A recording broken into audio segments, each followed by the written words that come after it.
Shalom, shalom. Mic check.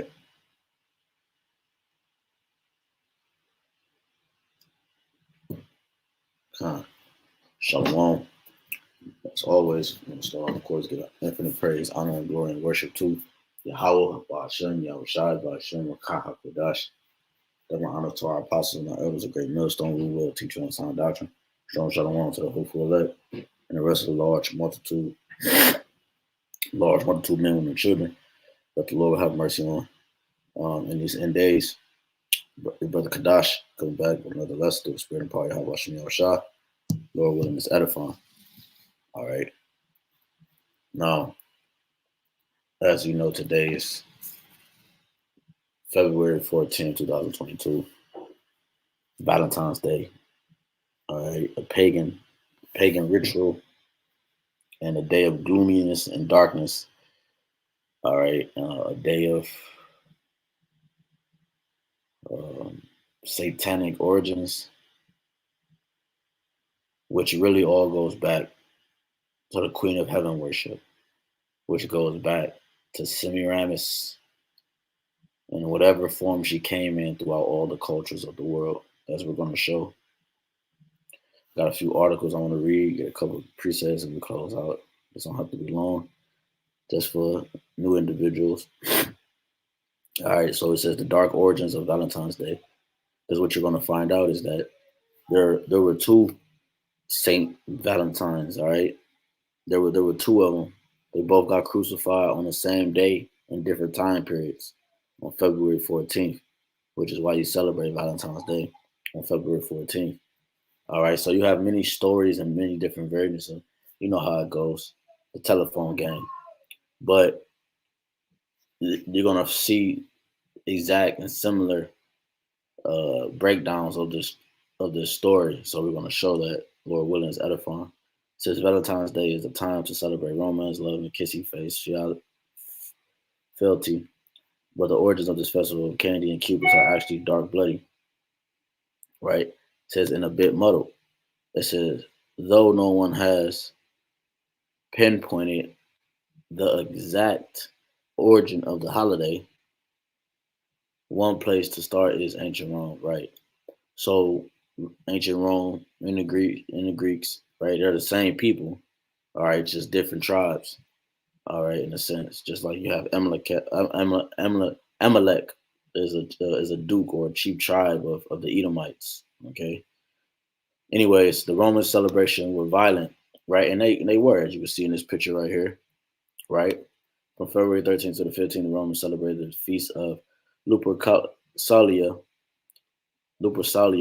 The men sacrificed the goat and the dog, then whipped women with hides of the animals they had just slain, right? Which is like, a lot of these women are into like, like whips and chains.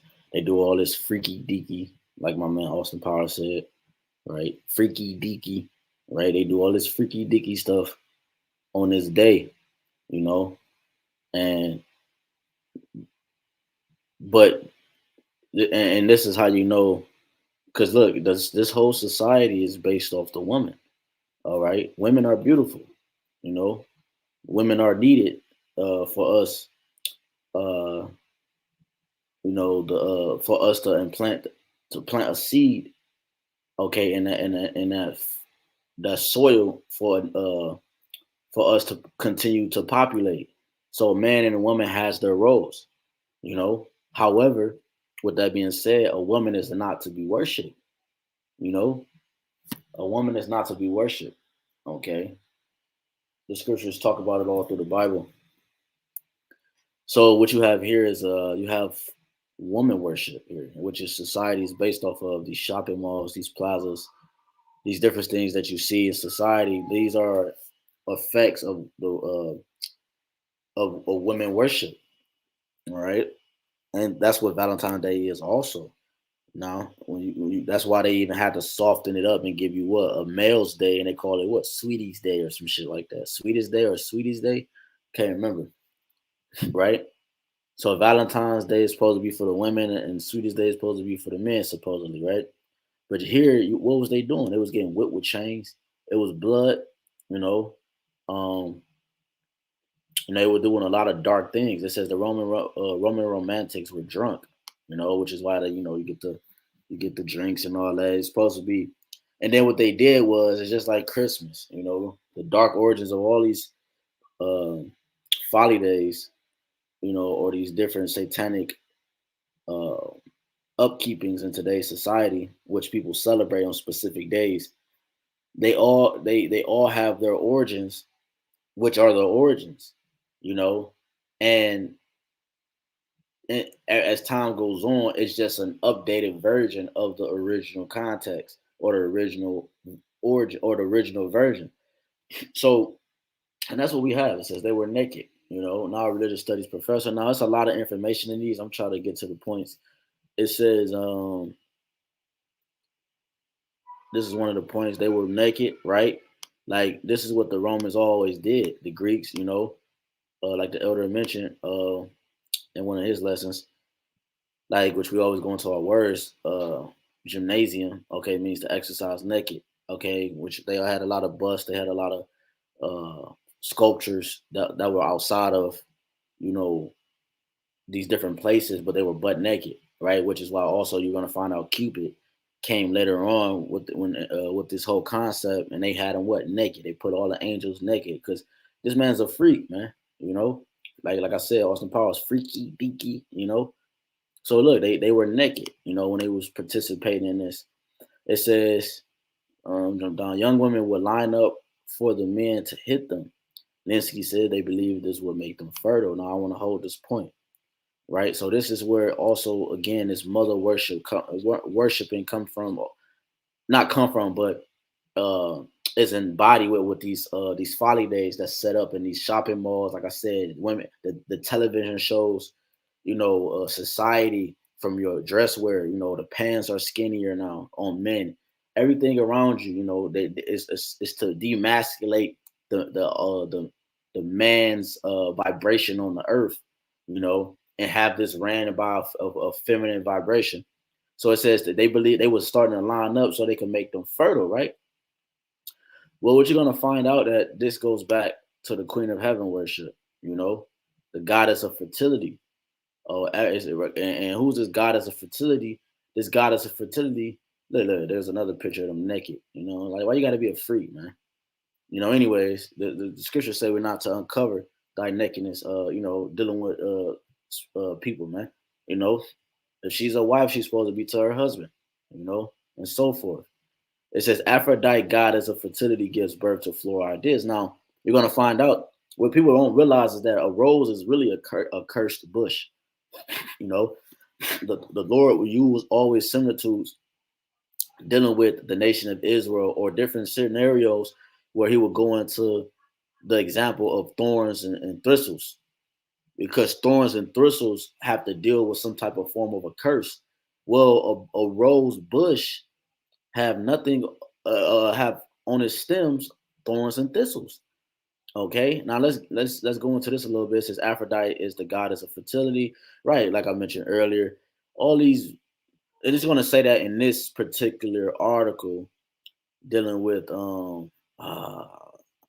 noticed the same article that I skimmed through. I read through this little, but you're gonna find out that that all nations. Oh yeah, let me just keep reading this right there. So it says Aphrodite is the goddess of fertility. She was also the mother of Eros. Now you're gonna find out that this Eros character, they tried to say that this is where the name Rose came from in a sense, right? But you're gonna find you got different stories, like I mentioned. Eros character coming from was they believe, some people believe he came from Zeus. He was the son of Zeus or the son of Aphrodite with so forth, right? But where this whole concept came from, this is Greek mythology.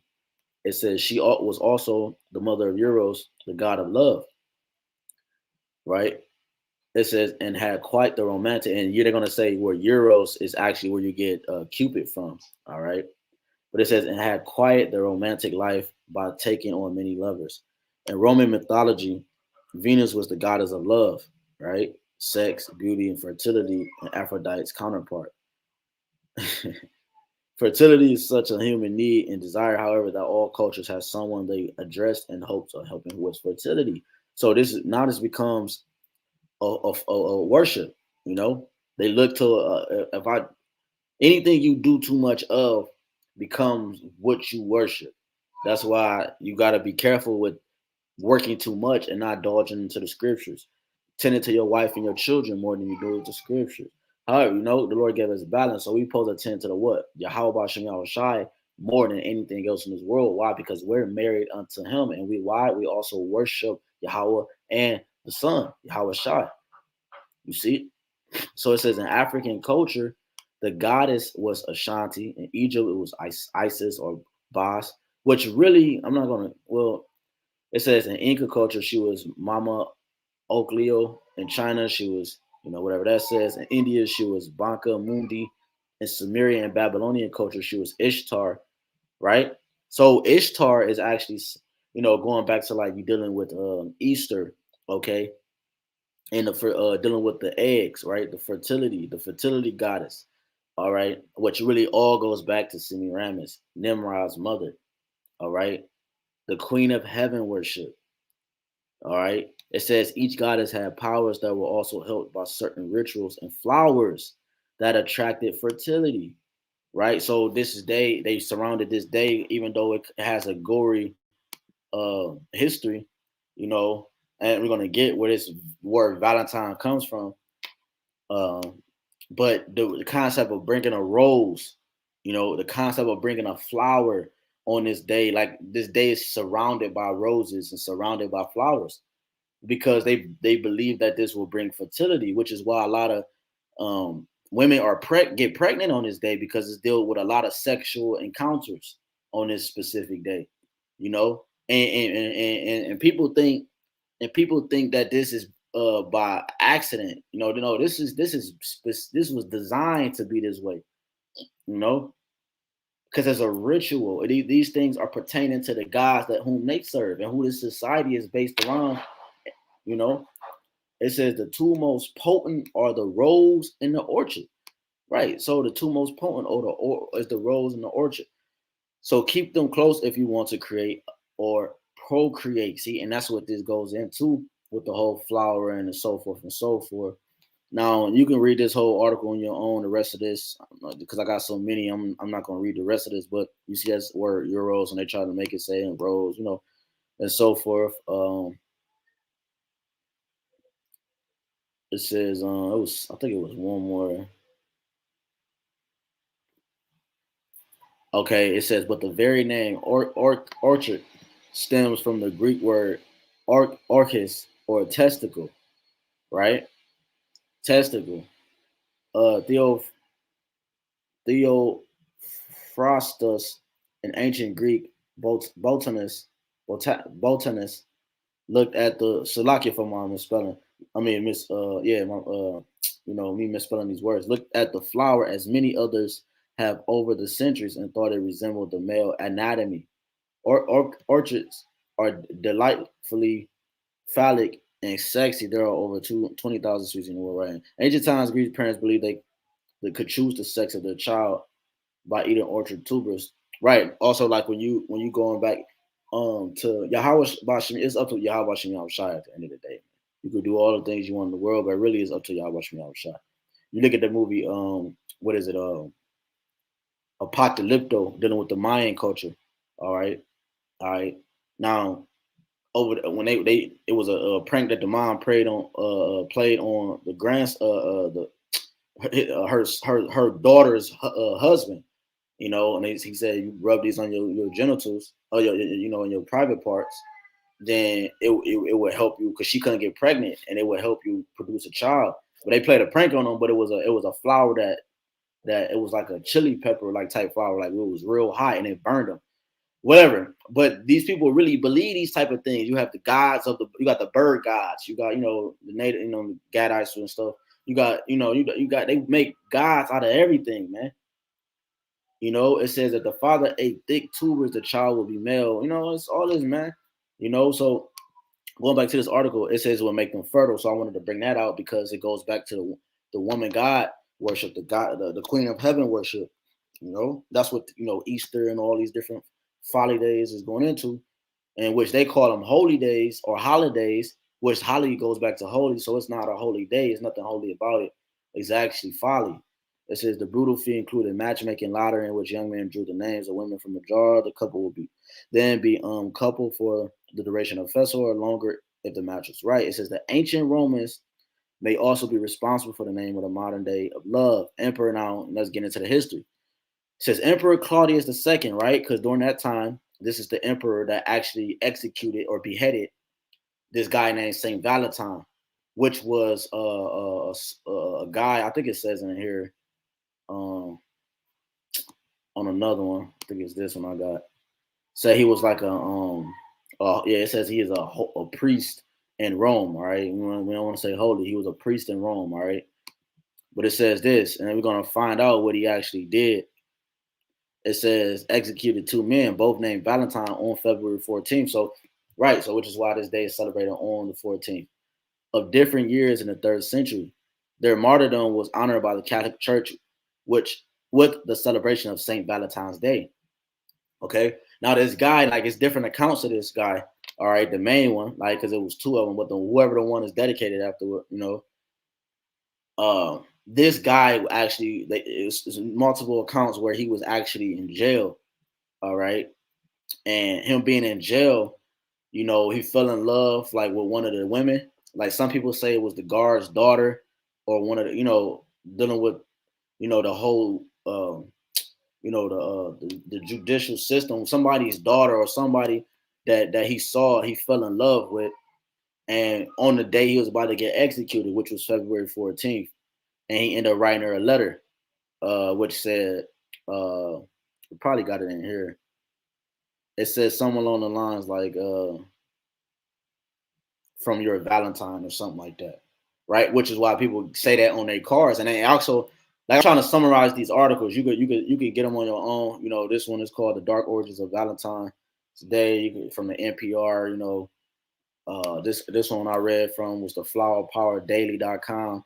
You can go on there and read the rest and go into it on your own. I'm just trying to hit a few points, for people that might be new. But when you're dealing with this guy, he ended up saying to my Valentine. So that's what people say. And what happened was they end up transferring this concept into like greeting cards and different stuff like that.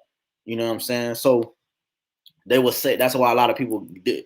What's the main thing they give somebody on this day? They give them gifts and they buy them different things. On them, I'm talking about the women, obviously. They buy the woman gifts. Some people might go jewelry and might go broke, whatever. They buy the woman what they feel that she would desire, and then they give them a card and they give them a rose. Well, we understood where the flower concept came into play. The card concept came into play also from this whole. Let me just read this. It says later Pope Galatius the first muddled things in the 5th century by combining St. Valentine's Day with Lupercalia to expel the pagan rituals. Right. So he put a covering cast on the true origin, okay, which is the pagan ritual aspect of it, which is still the same thing, because the women were lining up to do the same exact thing that they do today, even when they were making it, when they were actually known unto the world that this is a pagan ritual. You see? So, and then you had the males were, matchmaking. They were matchmaking men and women, as we read earlier. It says, but the festival was more of a thorough. One match like it. All right. But the festival was more of a theatrical interpretation of what it had once been. Linsky added it was a little more of a drunken revel, but the Christians put clothes back on it that didn't stop it from being a day of fertility and love. Right. So it was a war going. I mean, not a war, but like beef going on between the Christians, the so-called Christians that were trying to uphold certain ways, and the whole controversy, which is why they tried to merge the two things, so forth and so forth. Right. Now it says lover of women. Right.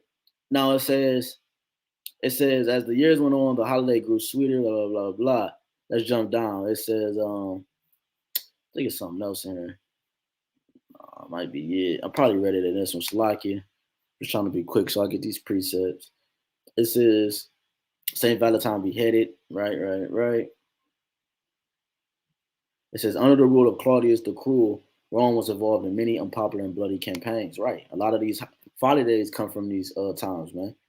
The emperor had to maintain a strong army, but was having difficult time getting soldiers to join his military leagues. Right. So what's happening, like to summarize this, he was having a hard time having people join his military. So what he did, he stopped it from people where people couldn't get married no more. Right. So what this guy wrote, as it says here, to get rid of the problem, Claudius banned all marriages. So what happened was Valentine went in. He was secretly marrying people behind the king's order, right? So then he got put in jail, and he got or sentenced to death, right? And like I said, he fell in love, and that's where he wrote that letter to one of the women. Said to from here goes right here. Legend also has it that while in jail, St. Valentine's left a farewell note to the jailer's daughter, right? So it was the jailer's daughter who had become his friend and signed it from your Valentine, right? So, and this is where this concept comes from, right? So they're just these people are just zombies, man. This is proof that the world are zombies. They don't go into anything. They just follow. And we all was there. We all participated in this Hellenistic, this heathenistic, this Gentilism way of thinking, man. And we had to come out of this way of thinking. It says, for his great service, Valentine was named a saint after his death, right? So, and like I said, you could go into this on your own. I think he has something else on here. Lord willing, it shows up because it's tripping right now. But it says something along the line of Cupid, right? Man, this thing tripping.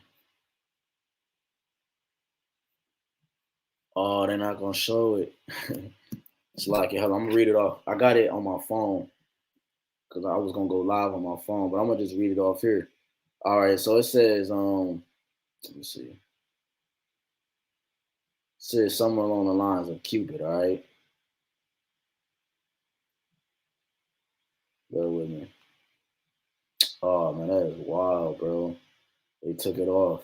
I just read it before I went live. But anyways, it was going into Cupid, and like I mentioned in this article here, dealing with the name Euros and all that, they believe that's who they made into Cupid that the world knows today, being naked little baby and so forth, shooting love arrows at people and so forth, right?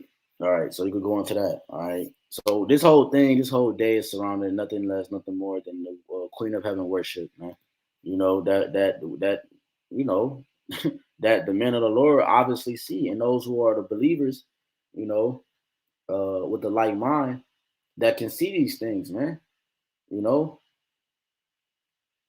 this is let me see real quick. Let me just grab like 4 precepts. This is Colossians 2. Let me see.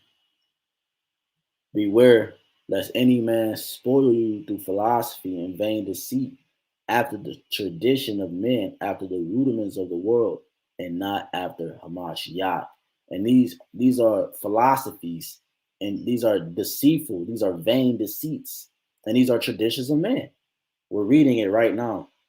But it don't matter to Jake. You can tell him this all you until you blue in the face. It don't matter. And I'm like, damn, for real? Some of them gonna be like, man, that shit was back then. You know, they're gonna go you'll get 100 million different answers. Even if you ask that same person 2 months from the moment you told them, you're gonna get another answer. So it doesn't even matter.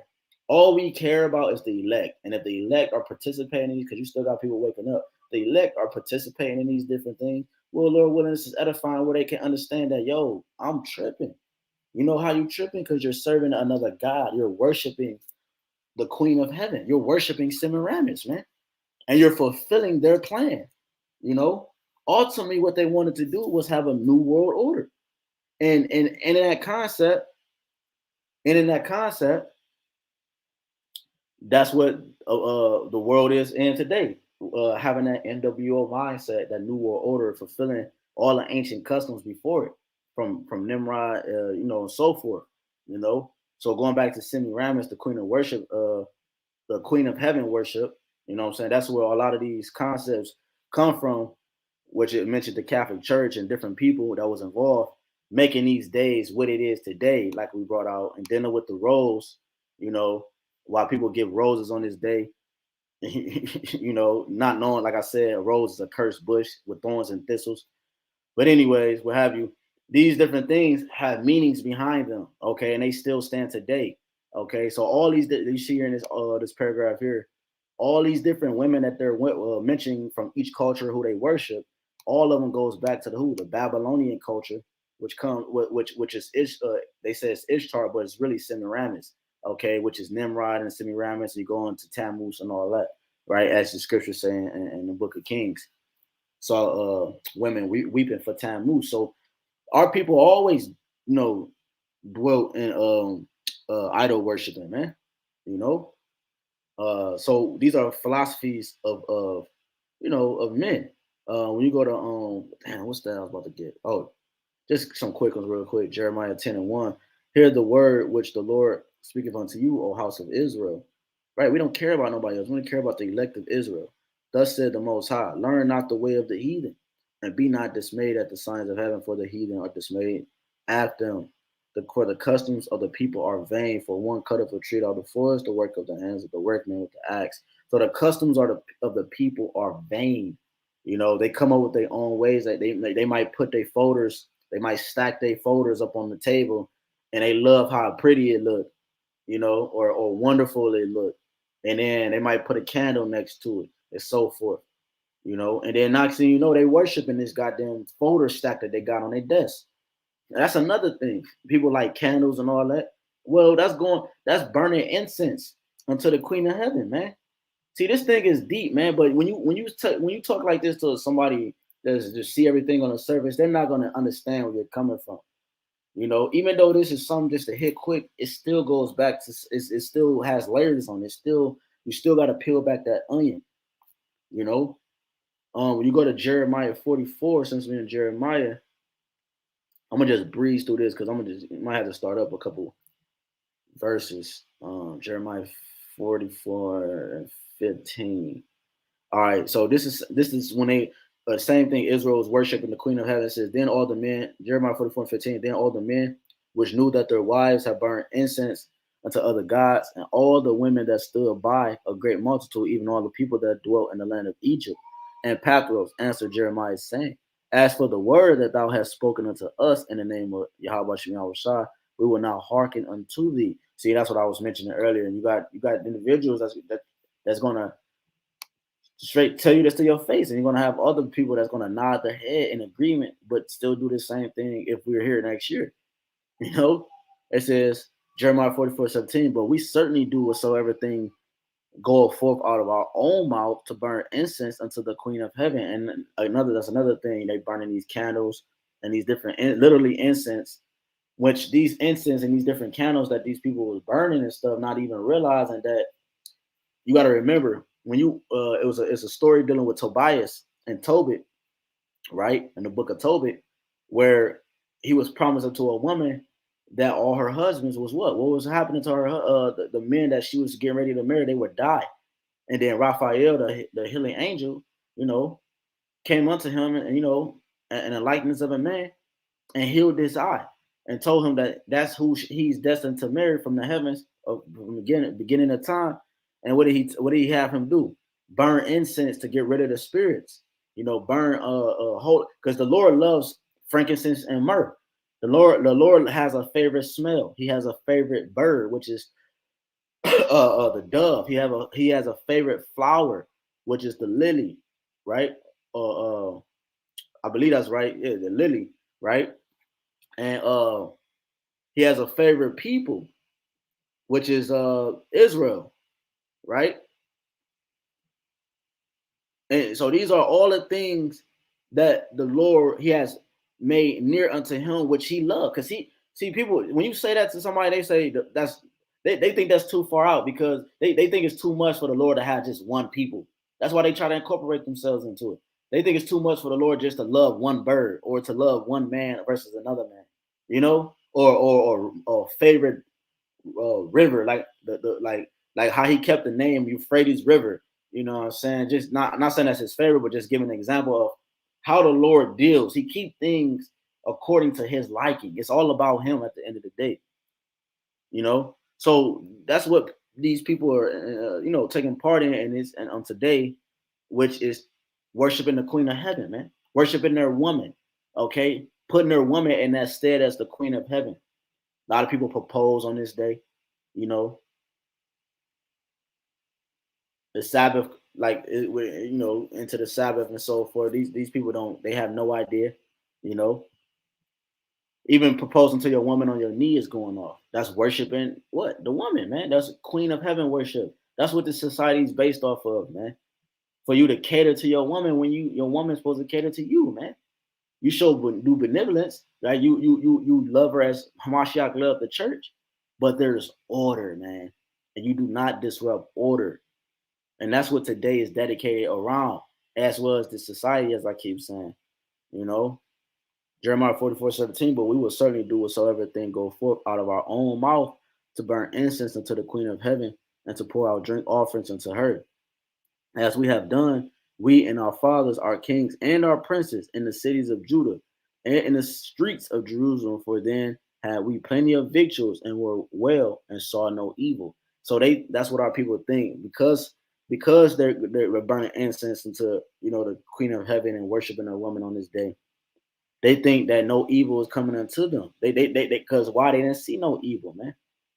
But we're living in dangerous times. We're living in times where judgment, the Lord is judging. He's been judging people every day, but now the times we're living in, the Lord is turning up the furnace. Hence the year the Apostle Tahar coined this year, the year to turn up, and that's exactly what you're seeing. Everything at its max, man.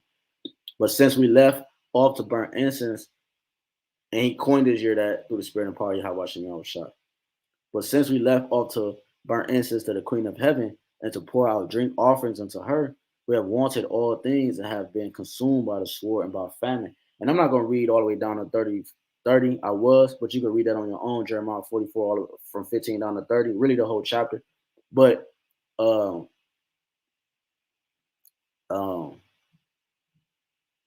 what I was about to say, Salakia. Oh, so now the result of this, is going to our people are going to find themselves on the wrong end, on the wrong team. When it's time to cash that bill, they're going to find that they was playing for the wrong team. They didn't know that they were scoring baskets in the opponent's hoop the whole time. They thought they were winning. They thought they were up one.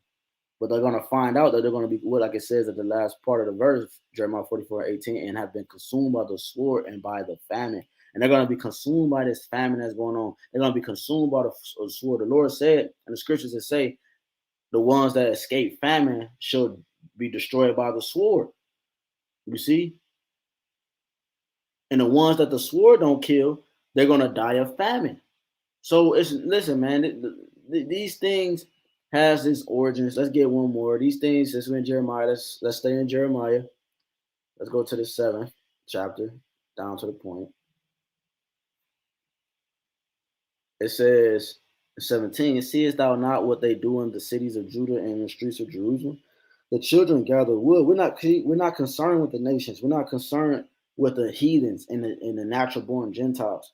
We're only concerned with the Israelites who are in the Gentile state of mind, who are doing customs according to the environments that they're living in. Hispanics calling themselves Spanish or Hispanics because of the environment they live in. Okay, what the ways they're participating in the Salakia, but the Catholicism mindset and so forth, man.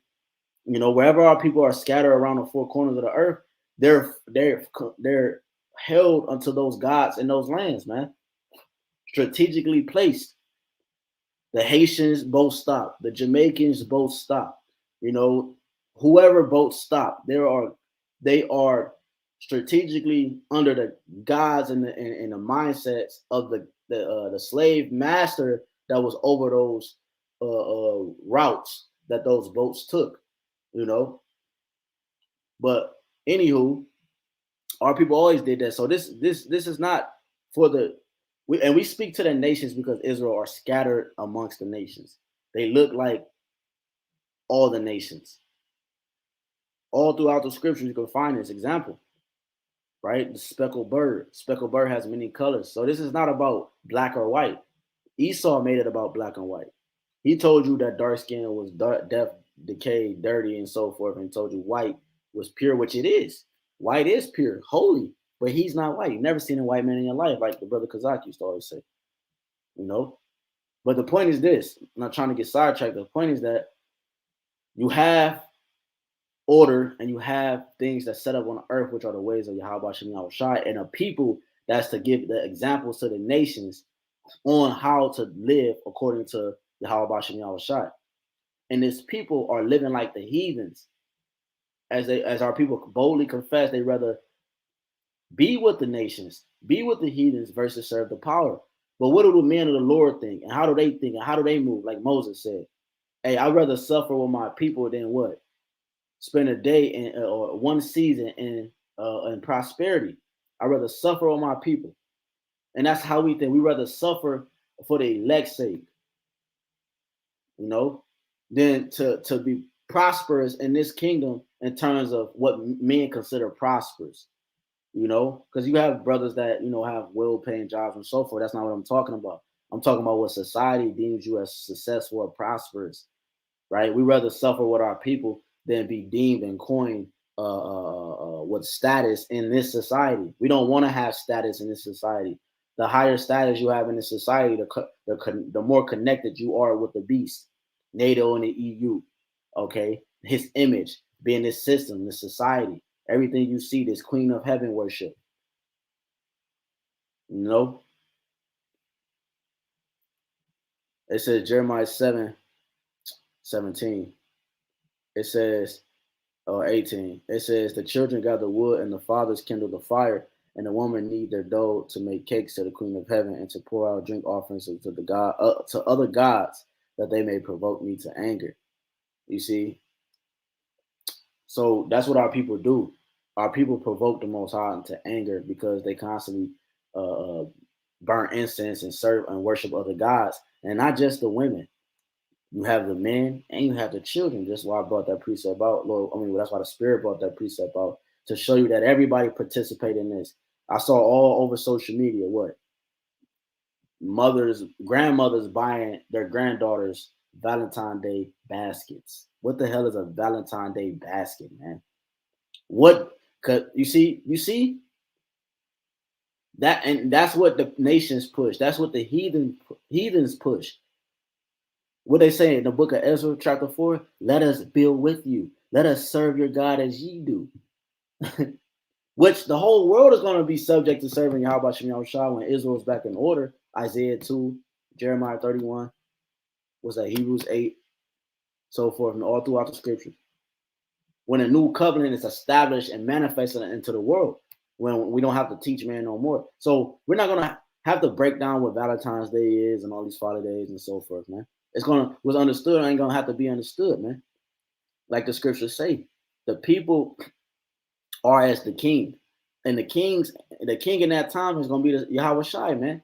You're gonna have King David, you're gonna have all the prophets set up, and all the men of the Lord glowing in that time, because they're gonna be one in Yahweh, Bashan Yahawashi. And then you're gonna have these same individuals that would have the full embodiment and the essence or the wisdom or the mind of the Father embedded in them. Righteous robots, as we call them, programmed with complete order, to the point that when you have complete holiness and complete order in you, you can do different things like manipulate the elements, you know, spiritual power. That's why you read examples of our forefathers doing those type of things, running fast and not fainting and so forth. You know, Yahawashi, his miracles and all he did, that's spiritual power, walking on water and so forth. Those are spiritual powers. When a lady touched his garment, he felt the energy leave his body. That's power, man. Because why? He came in a full essence, in a full image of the Father. Yahawashi is literally the mind. He's literally a walking version of the mind of the Father, which means he has full power, which is why we worship him, you know. So when only then will the nations, you know, start to get back in order to an extent, you know, dwelling in their own lands and so forth, not having these customs like Valentine's Day and so forth plaguing the world, you know, Martin Luther King Day and all this shit, man. We tired of it, you know. But Lord willing, this is edifying. I want to give all honor and glory again, infinite praise and worship to YAHAWASHI, BAHASHAM, HAQADASH. Double honors to our apostles and our elders, a great millstone who will teach you on sound doctrine. Strong shalom to the hopeful elect. Remember, man, stay away from these folly days. They're not of us, right? Till next time, shalom.